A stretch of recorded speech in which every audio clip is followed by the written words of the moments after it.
मैं कहना जी गोश्त या कोई बोटी खाधी है लतीफी साहब ने जिंदगी च ते वो किसी विआह तो ही खाधी। ਹਾਏ ਹਾਏ ਹਾਏ ਫਰੂਟ ਜਦੋਂ ਖਾਦਾ ਹੈ ਕੁਲਾਂ ਤੋਂ ਹੀ ਖਾਦਾ ਹੈ। जे लतीफी साहब ने कदी दुध सोडा शरबत कदी खुल के पीता ना तो 12 रबीउल अव्वल दी शबीर तो ही पीता है। ਕੌੜੇ ਜ਼ਿੰਦਗੀ ਚ ਮਸੀਤ ਚੋਂ ਅਫਤਾਰੀ ਵੇਲੇ ਹੀ ਖਾਦੇ ਨੇ। मैं कहना जी ड्राई फ्रूट एडे शौक ना खांदे ने पर खादा उदों ही है जो जंज से किसी ने छुहारियां दा छटा लाया। ਕੱਪੜੇ ਜਦੋਂ ਵੀ ਨਵੇਂ ਪਾਏ ਨੇ ਮਰੇ ਬੰਦੇ ਦੇ ਹੀ ਪਾਏ ਨੇ। नवे कपड़ियां ते दिल कर रहा है फिर करा तेरा मर्डर। यार तुम सब क्यों तंग कर रहे हो लतीफी साहब को? आज 14 अगस्त है, अच्छी अच्छी बातें करो।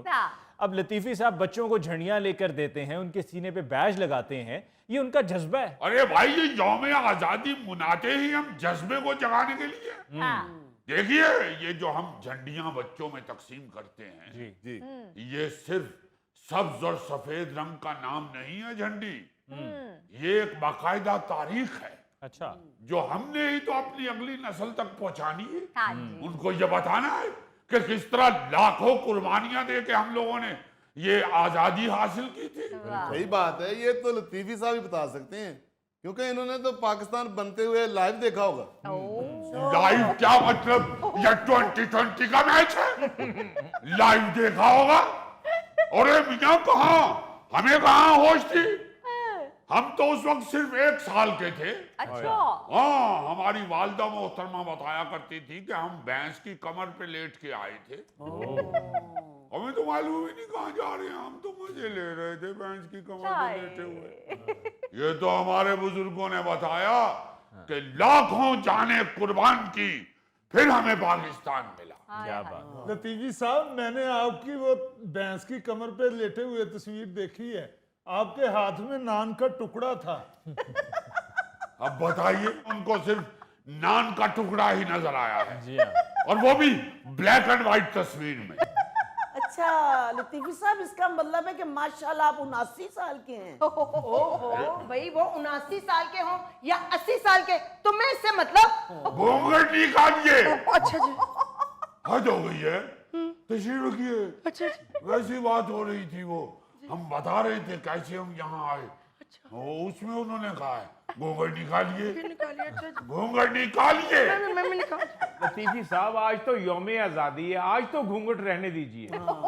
अरे भाई, यौम आजादी का ये मतलब हरगिज नहीं है कि हम अपनी सकाफत से, अपनी रवायात से भी आजाद हो जाएं। बिल्कुल, इस खुशी के मौके पर लतीफी साहब और चुगताई साहब एक दूसरे के गले मिले। यानी कि मैं लतीफी के गले लगूं? नो वे, हरगिज नहीं। अरे तो मैं कौन सा गले मिलने के लिए अंजुमन के स्टेप करता हुआ चला आ रहा हूं। इतना तो मदरा सुल्तान राही। नहीं नहीं लतीफी साहब, चुगताई साहब, आज गले मिलना ही पेगा। असी दुश्मन तक पैगाम पहुंचाना है कि असी सारे एक का। हाँ तो फिर तुम और मैं गले मिलते हैं, दुश्मन तक खुद ही पैगाम पहुंच जाएगा। ओहो लतीफी साहब, उन्हीं के साथ तो झगड़ा है, उन्हीं के साथ गले मिलना है। मिल लीजिए लतीफी साहब, आपस में सारे झगड़े खत्म हो जाएंगे। आप कहती हैं तो मिल लेती हैं, क्योंकि हमारी नवाबी रवायात में बेगम की बात को कभी रद्द नहीं किया जाता। रखिए जी इधर स्टूल और खड़ा कीजिए चुगताई मियां को उसके ऊपर, क्योंकि हम अगर इस तरह मिलेंगे तो हमारी कमर में चुक भी पड़ सकती है। और ज्यादा बातें ना कर, इधर आ। आज अन्य आ गया। क्या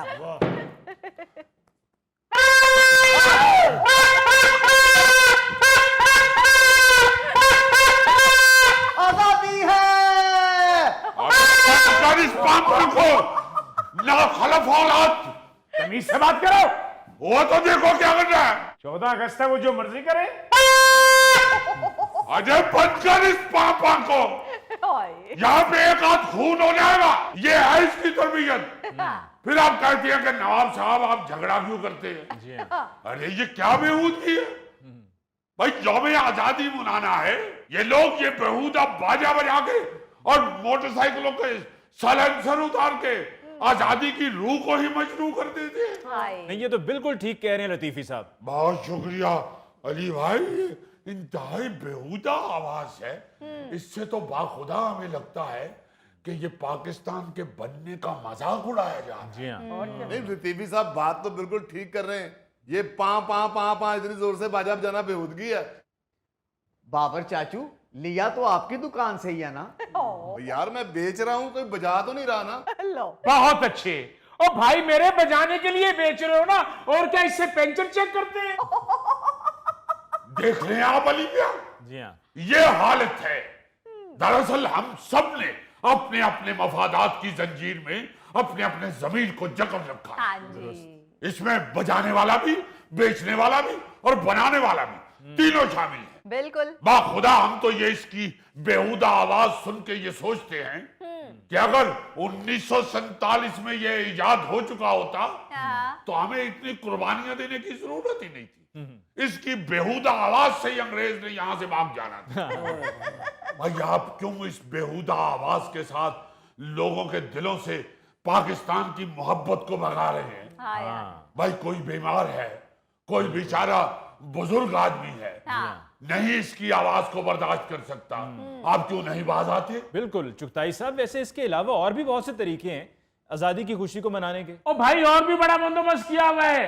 बिरयानी बनवाई है, मठियाई मंगवाई है, जर्दा बनवाया है, और तो और रात को बारबेक्यू का भी इंतजाम है। पाकिस्तान जिंदाबाद! पाकिस्तान जिंदाबाद! पाकिस्तान जिंदाबाद! चले कीजिए शुरू बांटना।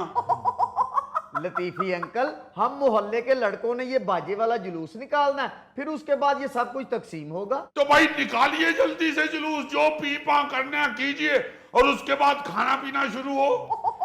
एक मिनट लतीफी साहब, अब आपका ज़मीर कहां गया? आप खुद उन्हें कह रहे हैं पी पा कर लो। भाई उन्होंने कौन सा मेरे मना करने पे हट जाना है? हाँ। मैं तो इसलिए कह रहा हूं कि कर लें जो पी पा करनी है, फिर खाना नाना ठंडा हो जाए। असल सत्यानाश तो यहीं से शुरू हुआ है कि बुजुर्गों ने अपनी जरूरियात की वजह से बच्चों के आगे घुटने टेकना शुरू कर दिए हैं। मिसाल के तौर पे वैसे तो वालिदैन कहते हैं कि बच्चों को फोन से दूर रहना चाहिए, लेकिन अगर खुद मसरूफ हो, यानी कि बाप ने या माँ ने फोन पर बात करनी हो, तो बच्चे को दूसरा फोन पकड़ा देते हैं कि वो उस वक्त तक फोन पर मसरूफ रहे, उस पे कहते हैं कि खेलो, और खुद फोन पर बिजी हो जाते हैं। अरे भाई हम नहीं अपने बच्चों को इतनी डील देते, ये तो चुगताई ने अपने बेटे को सर पे चढ़ाया हुआ है। हमारी नवाब फैमिली में किसी की जरूरत नहीं है बच्चे की कि वो इस बाजे के साथ पी पा करता फिरे, सिवाय इस बच्चे के। चाचा जान, आज हम भी चुगताई अंकल के बेटे के साथ बाजा जुलूस में शिरकत करेंगे। अरे कम वक्त किस नाअंजान ने तुम्हें ये बाजा खरीद के दिया? चाचा हुजूर, हमने खुद खरीदा है। टीपू भाई ने कहा था कि आ जाना, मिल के बाजा बजाएंगे। आपकी सेहत इजाजत देती है ऐसे काम करने की? अपने साथ मेरे एक और बंदा रखिए, आप बाजे को मुंह लगाइए, वो बंदा आपकी कमर दबाएगा, आप फिर बाजे में फूंक मारिए, फिर आवाज निकलेगी। चाचा जान, वो टीपू भाई ने कहा था कि बाजा जुलूस के बाद हमारे घर बारबेक्यू है। लो ए सारी नवाब फैमिली बोटी तो तरसी। अरे क्या बात कर रहे हो बाबर मियां? हमारे दादा हुजूर हर यौम आजादी के ऊपर 47 देगे पकाया करते थे। बस फिर जब वो वफात पा गए, उसके बाद फिर ये सिलसिला टूट गया।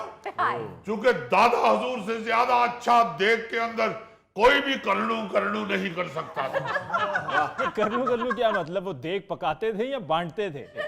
अरे पकाते थे बहुत अच्छी देग। तो सीधा कहो ना